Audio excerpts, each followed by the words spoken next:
Hello student, मैं सौरभ कोहली आपका स्वागत करता हूं अपने यूट्यूब चैनल में। आज हम चर्चा करने वाले हैं इतिहास एमसीक्यू पार्ट 1 का। जो कि हर एग्ज़ाम के लिए काफ़ी इम्पोर्टेंट है, चाहे वो केवीएस हो, एनवीएस हो, यूपीपीसीएस हो, यूपीएससी, एसएससी या अन्य कोई एग्ज़ाम हो। पीजीटी हिस्ट्री के लिए या यूजीसी नेट की तैयारी के लिए ये काफ़ी इम्पोर्टेंट है, तो इस पे ज़रूर थोड़ा फोकस करें और ध्यान दें। निम्नलिखित सिंधु सभ्यता स्थलों में से किस स्थल की खुदाई 1922 में की गई थी? मोहनजोदड़ो। 1990 और 91 में आर.एस. बिष्ट के नेतृत्व में गुजरात स्थित किस स्थल की खुदाई हुई? धौलावीरा। निम्नलिखित युग्मों में से कौन सी सिंधु घाटी सभ्यता से संबंधित है? राखलदास बनर्जी, आर.एस. बिष्ट और दयाराम साहनी। हड़प्पाई लोगों ने किस वस्तु का निर्यात किया था? वैसे तो अगर देखें उन्होंने बहुत सी वस्तुओं का निर्यात किया था, लेकिन अगर हम ऑप्शंस में देखें तो सूती वस्त्र, सीसा और तांबा लिखा है, तो इसमें बर्तन सही ऑप्शन होगा। पूर्व वैदिक आर्यों के लिए निम्न में से क्या चीज़ अज्ञात थी? चित्रित धूसर मृतभांड। अब इसमें मेल करना है। स्वराट राष्ट्र या स्वराट किसे कहा जाता था? पश्चिमी भारत को। विराट किसे कहा जाता था? उत्तरी भारत को। सम्राट यानी कि पूर्वी भारत का, और भोज्य यानी कि दक्षिण भारत का। ये जो नाम है स्वराट, विराट, सम्राट, भोज्य, ये शासकों के नाम थे। तो दक्षिण भारत में जो बुलाया जाता था वो इस प्रकार दिए गए, और पूर्वी, पश्चिमी और उत्तर भारत में जिन जिन नामों से शासक को पुकारा जाता था तो उनकी संज्ञा दी गई है साथ में। पूर्वी वैदिक काल में कौन सी वस्तु दान में नहीं दी जाती थी? दास। वैदिक साहित्य में कौन सा शब्द नहीं मिलता है? नमक।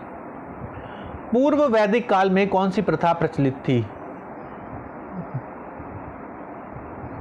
बाल विवाह। ऋग्वेद में किस देवी की चर्चा नहीं पाई जाती? पार्वती। निम्न में से किस वस्तु को संगम कालीन राज्यों से निर्यात किया गया? मसाले, वस्त्र और पशु, ये सभी चीजें। निम्न में से किन वस्तुओं को रोमन व्यापारी भारत लाते थे? वस्त्र, सिक्के, शराब और मिट्टी के बर्तन, ये सभी, उपरोक्त सभी।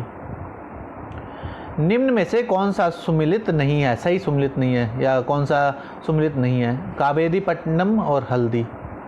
संगम कालीन ग्रंथों के अनुसार अव्यय का अर्थ है राज दरबार।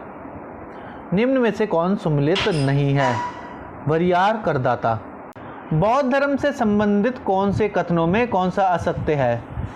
चीन में हीनयान का प्रसार हुआ।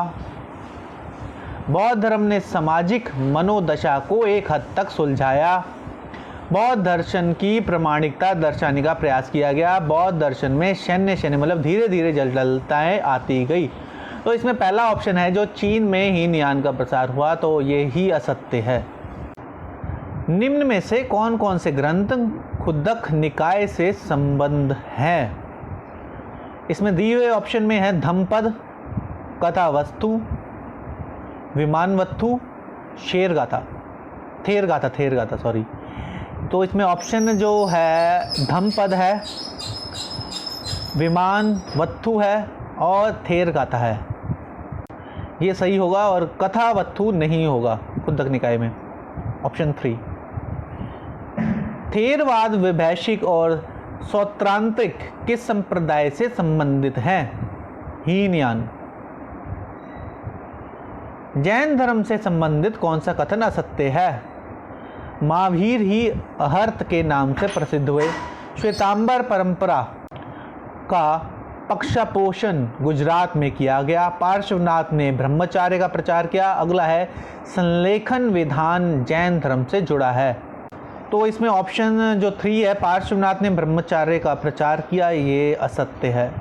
कर्म एवं पुनर्जन्म के सिद्धांत जैनियों ने किस मत से ग्रहण किए? ब्राह्मण मत से। ब्रह्मांड, खगोल, ज्योतिष, काल विभाजन, मरणोत्तर जीवन जैसे तत्वों का विवेचन किस जैन साहित्य में किया गया है? उपांग में। चतुर्व्यूह सिद्धांत के अनुसार निम्न में से किसकी पूजा नहीं होती है?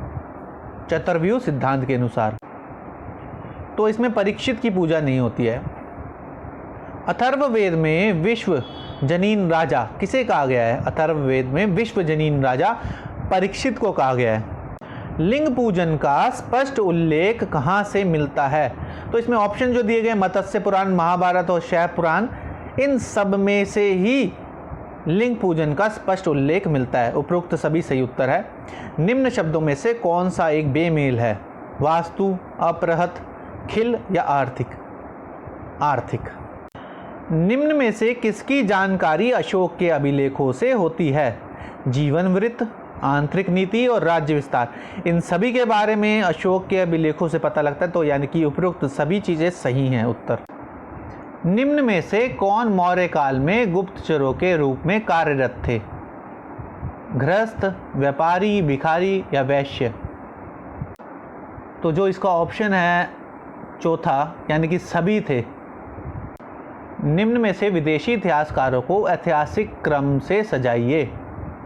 तो इसमें जो दिए रखे हैं स्ट्रैबो है, डायोडोरस है, ओनिसिक्रेट्स है और एरियन है। तो सबसे पहले है ओनिसिक्रेट्स, फिर उसके बाद आएगा डायोडोरस, फिर स्ट्रैबो और अंत में एरियन। निम्न में से कौन से कर मौर्य काल के में जाने जाते थे? सेना भक्त, बलि, हिरण्य और कर। तो ये चारों ही जाने जाते थे, ऑप्शन 3। अब हमें इसमें सम्मिलित करना है, विचारों को सम्मिलित करने हैं। जो प्रथम वृहद शिलालेख है उसको जो मैच करना है वो है पशु हत्या पर रोक से। दूसरा वृहद शिलालेख जो है वो मैच होगा समाज कल्याण के कार्य से। तीसरा वृहद शिलालेख जो मैच होगा वो होगा ब्राह्मणों और श्रमणों को दान से। चौथा वृहद शिलालेख होगा धम्म नीति के प्रचार से। अशोक के किस अभिलेख पर 7 अभिलेख उत्कीर्ण हैं, जबकि शेष पर मात्र 6 अभिलेख ही उत्कीर्ण हैं? टोपरा। निम्न में से किस रोमन शासक के सिक्के भारत में नहीं मिले हैं? हैमलिन के नहीं मिले, क्योंकि टिबेरियस, अगस्टस और नीरू के सिक्के, रोमन शासकों के सिक्के मिले हैं। किस सदी के बाद से दक्षिण भारत में भूमि दान की प्रथा प्रचलित हो गई? 8वीं सदी। निम्न विद्वानों को ऐतिहासिक क्रम में सजाएं। तो जो ऑप्शन दे रखे हैं आर्यभट्ट, वराहमिहिर, ब्रह्मगुप्त और विज्ञानेश्वर। तो सबसे पहले इसमें हम ऐड करेंगे, अगर ऐतिहासिक क्रम में देखें तो आर्यभट्ट, फिर वराहमिहिर, फिर ब्रह्मगुप्त और विघ्नेश्वर। ये सीक्वेंस वाइज है। उत्तर मेरू शिलालेख किस काल का है? ये 10वीं सदी का है। निम्न साहित्यकारों को उनकी कृतियों से सुमिलित करें। तो माघ की है शिशुपाल वध, गुणाढ़्य की है वृद्ध कथा, भवभूति के उत्तर रामचरित, प्रवरसेन द्वितीय की सेतुबंध। गुप्तोत्तर काल में होने वाली साहित्यिक गतिविधियों की विशेषता से कौन असमद्ध है? मौलिक साहित्य लेखन। भारतीयों द्वारा विभिन्न देशों से सीखी गई कला को सम्मिलित करना है। तो एक तरफ ऑप्शन दे रखे हैं चीन, इंडोनेशिया, रोमन और कोरिया, और दूसरी तरफ ऑप्शन दे रखे हैं रकाब, रेशम, सिक्के और पान। तो देखें तो पहले अगर हम देखें चीन को हम मिलाएंगे रेशम से, इंडोनेशिया को मिलाएंगे पान से, और रोमन को मिलाएंगे हम सिक्कों से, कोरिया को मिलाएंगे रकाब से। निम्न में से किस ग्रंथ में श्री कृष्ण को देवकी पुत्र व ऋषि घोर अंगिरस का शिष्य बताया गया है? छांदोग्य उपनिषद में। निम्न में से कौन सा परिवर्तन तुर्कों के आने से नहीं हुआ? उत्पादन में वृद्धि, नगरीकरण की प्रक्रिया में विस्तार, विभिन्न तकनीकों का आयात या गणितीय विकास? गणितीय विकास इनके आने से नहीं हुआ। निम्न में से किसने सल्तनत कालीन नीतियों को सर्वाधिक प्रभावित किया? परिस्थितियाँ। सोनघर या सोनधर, जिसका प्रयोग जुताई योग्य भूमि को सुधारने एवं सिंचाई के विस्तार के अर्थ में किया जाता है, क्या था? एक तकावी ऋण या तकावी कर्ज। निम्न में से कौन सा कार्य इल्तुतमिश से संबंध नहीं है? मंगबर्नों से युद्ध करके राज्य की पश्चिमी सीमा की रक्षा करना, ये इल्तुतमिश से संबंध नहीं है। और इसमें जो और भी ऑप्शन दे रखे हैं, नव स्थापित तुर्की राज्य को नष्ट होने से बचाया, राज्य को वैधानिक स्थिति प्रदान करना, वंशानुगत राज्य को चलाना, तो ये तो हैं। और मंगबरनों से युद्ध करके राज्य की पश्चिमी सीमा की रक्षा करना, ये नहीं है। सल्तनत की आय में कौन सा कर ऐसा था जो सभी से लिया जाता था? जजिया, खराज, जकात, इनमें से ऐसा कोई कर नहीं था, क्योंकि कोई कर किसी से लिया जाता था, कोई कर किसी से, यानी कि कुछ हिंदुओं से, कुछ मुसलमानों से और कुछ सभी से, लेकिन ऑप्शन में ये नहीं है। इस चैनल को लाइक, शेयर एंड सब्सक्राइब करना बिल्कुल ना भूलें और बेल आइकन को जरूर दबाएं ताकि सारी नोटिफिकेशन आप तक जरूर पहुंच सके। धन्यवाद।